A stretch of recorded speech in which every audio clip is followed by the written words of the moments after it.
शरद यादव की अस्थि कलश पटना पहुंच गई है और आप देख सकते हैं कि उनके पुत्र जो है और उनकी बेटी दोनों लोग राजद कार्यालय में कलश लेकर के पहुंची हैं। शरद यादव जी इस देश के करोड़ों करोड़ गरीब, किसान, मजदूर, अल्पसंख्यक, दलित, आदिवासी, बेजुबान लोगों की आवाज थे। शरद यादव जी रूढ़िवाद और अंधविश्वास के घोर विरोधी थे। छात्र जीवन से ही शरद यादव जी आंदोलन में जमे रहे, समाजवादी आंदोलन को मजबूत करने में। शरद यादव जी पहली बार जेल से चुनाव जीते थे। मंडल कमीशन को लागू कराने में उनकी अहम भूमिका रही है। लालू यादव जी की, शरद यादव जी की एक अहम भूमिका रही है। अम्बेडकर के संविधान को मजबूत करने में भी विश्वास रखते थे और अपने जीवन काल में ही उन्होंने कहा था कि हमारी अस्थि को गंगा में या किसी नदी में नहीं ले जाके प्रवाह करना। इंसान और इंसान के बीच जो नफरत फैलाने का काम करते उसको समाप्त करना चाहते थे और इंसान के बीच में प्रेम और मोहब्बत कायम करने वाले आदमी थे।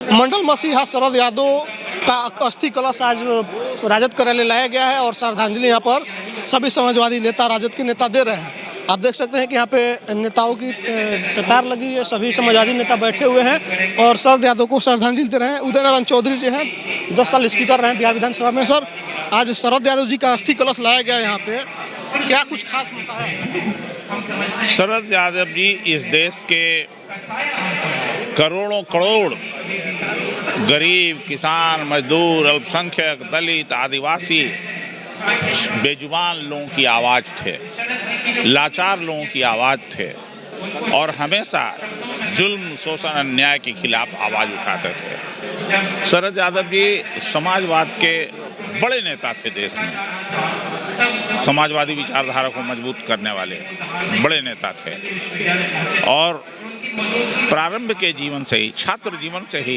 शरद यादव जी आंदोलन में जमे रहे, समाजवादी आंदोलन को मजबूत करने में। शरद यादव जी पहली बार जेल से चुनाव जीते थे। जेल के अंदर रहते हुए चुनाव जीते थे और शरद यादव जी रूढ़िवाद और अंधविश्वास के घोर विरोधी थे।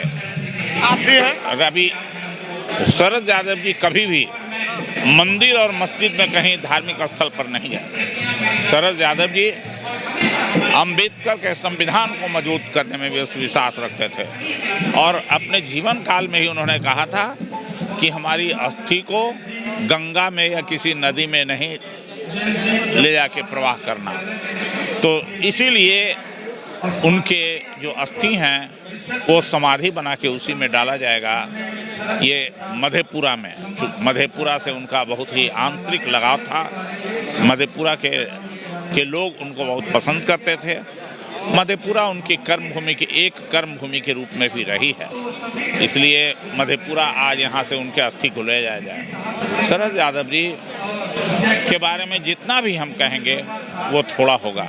हम एक ही बात कह सकते हैं कि शरद यादव जी इंसान और इंसान के बीच जो नफरत फैलाने का काम करते उसको समाप्त करना चाहते थे और इंसान के बीच में प्रेम और मोहब्बत कायम करने वाले आदमी थे और यही कारण था कि शरद यादव जी आजीवन सदन में, सड़क पर, सभा में, मीटिंग में, धरना में, सभी जगहों पर इंसानियत और मानवता को मजबूत करने वाली बात किए, समाजवाद को आगे बढ़ाने का काम किए।